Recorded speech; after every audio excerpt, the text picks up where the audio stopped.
कि न्यायपालिका ने भारत के बहुसंख्यक को हताश किया है, निराश किया है। और उसका एक बड़ा कारण यह है कि जाने अनजाने माननीय सुप्रीम कोर्ट और हाई कोर्ट के जजों ने बहुत सारे गलत इंटरप्रिटेशन किया है, बहुत सारी गलत व्याख्या किया है और कई सारे गलत फैसले भी दिए हैं। माननीय हाई कोर्ट और सुप्रीम कोर्ट के जज न तो गुरुकुल में पढ़े हैं न मदरसा में पढ़े हैं, लेकिन उनको वो कहते हैं गुरुकुल मदरसा एक समान है। जजों ने न वेद पुराण पढ़ा न बाइबल कुरान पढ़ा, लेकिन कहते हैं वेद पुराण बाइबल कुरान एक समान है। हमारे जो माननीय सुप्रीम कोर्ट के जज हैं, न उन्होंने भगवत गीता पढ़ा, न उपनिषद पढ़ा, न उन्होंने रामायण पढ़ा, लेकिन और न हदीस पढ़ा, फिर भी कहते हैं उपनिषद गीता हदीस सब एक समान है। ये तो वही बात हो गई कि आम और बबूल एक समान है। और कहते भी है, क्योंकि आम भी पेड़ है बबूल भी पेड़ है, भले ही आम फल देता हो भले ही बबूल कांटा देता हो, लेकिन चूंकि दोनों पेड़ हैं इसलिए equality before law, equal protection of law, आम और बबूल एक समान है। लोमड़ी हो और भेड़िया हो या हिरण हो, दोनों का स्वभाव अलग अलग है, लेकिन हमारे हाईकोर्ट सुप्रीम कोर्ट के जज कहते हैं लोमड़ी भेड़िया हिरण सारे के सारे चूंकि एनिमल है, सारे के सारे जानवर हैं, इसलिए equality before law, equal protection of law, सब एक समान है। यह सबसे बड़ी दिक्कत आ रही है। हमारे हाईकोर्ट सुप्रीम कोर्ट के माननीय जज न उन्होंने धर्म को समझा, न उन्होंने मजहब को समझा, न उन्होंने मनुस्मृति में जो धर्म की व्याख्या है, हमारे उपनिषदों में धर्म की व्याख्या है, उसको कभी पढ़ा ही नहीं। लेकिन वो धर्म को रिलीजन कहते हैं, रिलीजन को धर्म कहते हैं, धर्म को मजहब मानते हैं, मजहब को धर्म मानते हैं। और ये गलती हाई कोर्ट के जज भी करते हैं, सुप्रीम कोर्ट के जज भी करते हैं, सांसद विधायक मंत्री मुख्यमंत्री शिक्षा मंत्री सब लोग ये गड़बड़ी कर रहे हैं। क्योंकि नेताओं की इमेज तो पहले खराब हो गई थी, लेकिन धीरे धीरे ग्रेजुअली हाई कोर्ट और सुप्रीम कोर्ट के फैसलों से भी देश का बहुसंख्यक हताश है, निराश है। और उसका एक बड़ा कारण यही है, भारत में 5 लाख बहन बेटियां साल में गायब हो रही हैं। हर साल 5 लाख बहन बेटियां गायब हो रही हैं। सुप्रीम कोर्ट बहुत सारे मामलों में सुओ मोटो कॉग्निजेंस लेता है, लेकिन आज तक कभी सुप्रीम कोर्ट ने कॉग्निजेंस ले लिया कि भाई ये 5 लाख बहन बेटियां गायब हो रही हैं, इनको कैसे रोका जाए, क्या कारण है, क्या रूट काज है, क्या परमानेंट सोल्यूशन है। चीन में ऐसा नहीं होता, सिंगापुर में ऐसा नहीं होता, अमेरिका में ऐसा नहीं होता, जापान में ऐसा नहीं होता, भारत में क्यों हो रहा है। चलो सरकारें तो वोट और नोट के चक्कर में सुबह से शाम लगी रहती हैं, सांसद विधायक मंत्री सुबह से लेकर शाम वोट और नोट के चक्कर में लगे रहते हैं, लेकिन सुप्रीम कोर्ट और हाई कोर्ट के जजों को तो चुनाव लड़ना नहीं, उनको तो वोट और नोट के चक्कर में पड़ना नहीं चाहिए। तो अगर कहीं से रिपोर्ट आ रही है कि साल में 5 लाख बहन बेटियां गायब हो रही हैं, तो ये तो हाई कोर्ट सुप्रीम कोर्ट के जजों का कर्तव्य है कि इसके ऊपर कॉग्निजेंस लें, सुओ मोटो ले, एक PIL रजिस्टर करें, सरकार से पूछें, सभी राज्य सरकारों से पूछें, केंद्र सरकार से पूछें कि भैया ये 5 लाख बहन बेटियां गायब हो रही हैं, क्यों गायब हो रही हैं, जो गायब कर रहे हैं उनको कितनी सजा मिल रही है, क्या उनको साल भर के अंदर न्याय मिल रहा है कि नहीं मिल रहा है, क्या जो किडनैपर है उनको साल भर के अंदर सजा हो रही है कि नहीं हो रही है। ये कभी सुप्रीम कोर्ट हाई कोर्ट के लिए कभी प्रायोरिटी नहीं रहा। इसीलिए भारत का बहुसंख्यक समाज हाई कोर्ट सुप्रीम कोर्ट से हताश है, निराश है, दुखी है। प्रतिदिन 1500 परिवारों का धर्मांतरण हो रहा है, और धर्मांतरण राष्ट्रीय समस्या है, किसी एक राज्य की समस्या नहीं है, पूरे देश की समस्या है। कायदे से इसमें पार्लियामेंट में कानून होना चाहिए। और BNS में फ्रीडम ऑफ एक चैप्टर भी है, ऑफेंस रिलेटिंग टू रिलीजन, मतलब किसी की धार्मिक भावना आहत कर दीजिए तो ऑफेंस रिलेटिंग टू रिलीजन है, और किसी को कन्वर्ट कर दीजिए तो ऑफेंस रिलेटिंग टू कन्वर्जन नहीं है। समस्या पूरे देश की है तो समाधान राष्ट्रीय स्तर पे होना चाहिए। समस्या पूरे देश में है तो कानून पार्लियामेंट में बनना चाहिए। बहुत सारे विषयों पे सुप्रीम कोर्ट कहता रहता है, हाँ भाई इस विषय पे कानून कब बनेगा, इस विषय पे कानून कब बनेगा। आज तक सुप्रीम कोर्ट ने कभी नहीं कहा सरकार से, केंद्र सरकार से कि ये बताइए जब धर्मांतरण पूरे देश की समस्या है, 1500 परिवार पर डे कन्वर्ट हो रहे हैं, एक परिवार में 7 आदमी मान के चलिए तो पर डे 10,000 हिंदुओं का धर्मांतरण हो रहा है धोखे से, लालच दे के, तो इसके ऊपर सरकार को कुछ करना चाहिए। कभी नहीं कहा। क्यों? क्योंकि कहते नहीं प्राण जाए पर इमेज न जाए। अपनी इमेज की चिंता है, अपनी सेकुलर इमेज बनी रहे। कड़वा सच बोलने में भी दिक्कत आ रही है।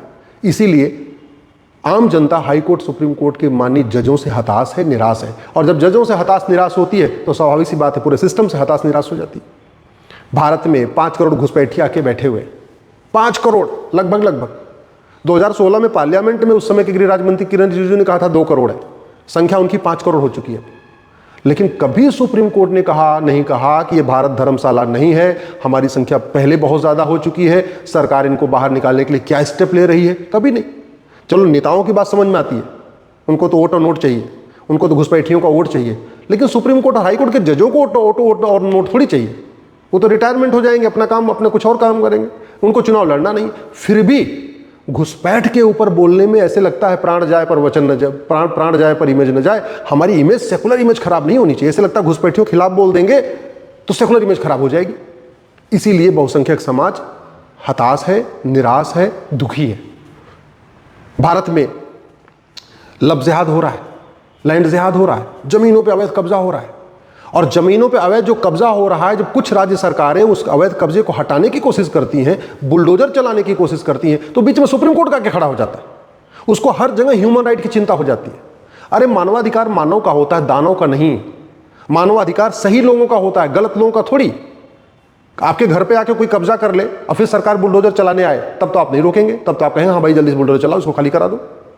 अगर मान लीजिए किसी हाई कोर्ट, किसी सुप्रीम कोर्ट के जगह खेत पे लोग घुसपैठिया के कब्जा कर ले, वहां झुग्गी बना ले, तो क्या फिर सुप्रीम कोर्ट और हाई कोर्ट के जज ये बात कहेंगे कि नहीं बुलडोजर नहीं चलना चाहिए? हल्द्वानी में रेलवे की जमीन पे कब्जा हो गया, सरकार वहां मुकदमा लड़ी, हाई कोर्ट में जीती, सरकार ने कहा अब इसको हम हटाएंगे, तो सुप्रीम कोर्ट ने स्टे लगा दिया। स्टे आज तक चल रहा है। आज तक हल्द्वानी में रेलवे की जमीन खाली नहीं हुई, और वो किसके कारण? माननीय सुप्रीम कोर्ट के कारण हुई। मुझे समझ में नहीं आता, सुप्रीम कोर्ट को हर जगह ह्यूमन राइट की चिंता आती है। माओवादियों की ह्यूमन राइट, नक्सलियों की ह्यूमन राइट, जो जमीन पर अतिक्रमण कर रहे हैं उनका ह्यूमन राइट, आतंकवादियों का ह्यूमन राइट, कन्वर्जन करने वालों का ह्यूमन राइट, सबके ह्यूमन राइट की चिंता है। भारत में जो ईमानदार लोग हैं, जो ठीक से रहना चाहते हैं, जो भारत को सुरक्षित देखना चाहते हैं, उनके ह्यूमन राइट की चिंता नहीं है। देश सुरक्षित कैसे होगा उसकी चिंता नहीं है। तो या तो इतनी दृष्टि नहीं है कि हम जो कर रहे हैं उसका साइड इफेक्ट क्या हो रहा है, और शायद नतीजा यही है। आज की डेट में सोशल मीडिया में हर चीज़ की समीक्षा होती है। अब वो ज़माना चला गया कि लोग समीक्षा नहीं करते। समीक्षा पहले भी होती थी, लोग कम करते थे। आज की डेट में समीक्षा करने का लोगों के पास अवसर है। फेसबुक है, ट्विटर है, इंस्टाग्राम है, व्हाट्सअप है, सब पे है। जिसको जो उचित लगता है वो लिखता है, और अगर बात सही होती है तो एकदम आग की तरीके फैल जाती है। इतनी तेज़ी के साथ समीक्षा हो रही है। इसलिए मैं माननीय सुप्रीम कोर्ट, हाई कोर्ट के जजों से कहता हूँ कि आप जो कुछ कर रहे हैं उस पर इस बात का ध्यान रखिए कि आपके ऑर्डर का, आपके जजमेंट का, उसका रेमिफिकेशन क्या हो रहा है। भारत की डेमोग्राफी पर डे बदल रही है, और बहुत तेजी के साथ बदल रही है। और भारत की डेमोग्राफी बदलने का कारण क्या है? लव जिहाद, लैंड जिहाद, ड्रग कारोबार, ह्यूमन ट्रैफिकिंग, अपराध, भ्रष्टाचार। घुसपैठ का मूल कारण क्या है? भ्रष्टाचार। घुसपैठी आते हैं 2000 दे के, अंदर आते हैं 2000 में आधार, 2000 में राशन कार्ड, 2000 में ड्राइविंग लाइसेंस, 2000 में birth certificate, 2000 motor ID. Bharat में सबसे आसान काम है आधार बनवाना। इसके बावजूद बिहार के SIR हो रहा था, इलेक्शन कमीशन ने कहा कि हम आधार को कंसीडर नहीं करेंगे। जबरदस्ती आधार को कंसीडर करवा दिया। चूंकि उधर से 20 PIL आ गई और बड़े बड़े दिग्गज वकील खड़े हो गए, तो नहीं, बोला जी आप 12वां डॉक्यूमेंट आधार को लो। जबकि आधार पे खुद ही लिखा हुआ है कि आधार न तो जन्म का प्रमाण पत्र है, आधार न तो आइडेंटिटी प्रूफ है, आधार सिंपल आइडेंटिटी प्रूफ है, आधार न तो बर्थ प्रूफ है, आधार न तो रेजिडेंस प्रूफ है, आधार न तो सिटीजनशिप का प्रूफ है। ये आधार पे खुद ही लिखा हुआ। लेकिन चूंकि सामने से इकोसिस्टम आ गया, 20 लोग आ गए PIL करके, उसमें बड़े बड़े दिग्गज वकील आ गए, भूतपूर्व कानून मंत्री, शिक्षा मंत्री, इस टाइप के लोग आ गए, सांसद जी, कई सांसद आ गए, तो भैया ठीक है, एक काम करो, 11 डॉक्यूमेंट तो ठीक है, 12वां इस आधार को भी ले लो। और उस 12वां आधार को को अलाउ करने के कारण बिहार में बड़ी मात्रा में घुसपैठियों ने अपना वोटर ID में नाम जुड़वा लिया। ये जो हो रहा है, माननीय सुप्रीम कोर्ट, मैं हाथ जोड़ के निवेदन कर रहा हूं, अपनी गलतफहमी दूर कर लीजिए कि भारत में जो सब कुछ ठीक चल रहा है वो इस संविधान के कारण चल रहा है। ये गलतफहमी दूर कर लीजिए। राजा हरि सिंह ने कभी सोचा नहीं था पंजाब के टुकड़े होंगे, पंजाब का टुकड़ा हुआ। राजा शशांक ने कभी सोचा नहीं था बंगाल के टुकड़े होंगे, बंगाल के 2 टुकड़े हुए, ईस्ट बंगाल, वेस्ट बंगाल। पंजाब के 2 टुकड़े हुए, ईस्ट पंजाब, वेस्ट पंजाब। राजा हरि सिंह ने कभी नहीं सोचा था कश्मीर में नरसंहार होगा, कश्मीर के 2 टुकड़े होंगे, कश्मीर के 2 टुकड़े हुए। कभी लाल बाल पाल ने नहीं सोचा होगा, भगत सिंह, सुखदेव, राजगुरु ने कभी नहीं सोचा होगा कि भारत के 2 टुकड़े होंगे, लेकिन भारत के 2 टुकड़े हुए। और आज की डेट में भारत में 9 राज्यों की डेमोग्राफी बदल चुकी है। 800 जिलों में से 200 जिलों की डेमोग्राफी बदल चुकी है। 6000 तहसीलों में से 1500 तहसीलों की डेमोग्राफी बदल चुकी है। शायद इस बात को हमारे माननीय सुप्रीम कोर्ट के जज, हाई कोर्ट के जज या तो समझ नहीं रहे, या तो जानते नहीं हैं, और जानते हैं तो उनको इसका इफेक्ट समझ में नहीं आ रहा कि 15 से 20 साल के बाद क्या होगा। जो नहीं सोचा था वो हुआ, जो राजा शशांक ने नहीं सोचा था वो हुआ, बंगाल के टुकड़े हुए। जो गांधी जी ने नहीं सोचा, वीर सावरकर जी ने नहीं सोचा, नेताजी सुभाष चंद्र बोस ने नहीं सोचा, भगत सिंह, सुखदेव, राजगुरु ने नहीं सोचा, वो भी हुआ। भारत के 2 टुकड़े हुए।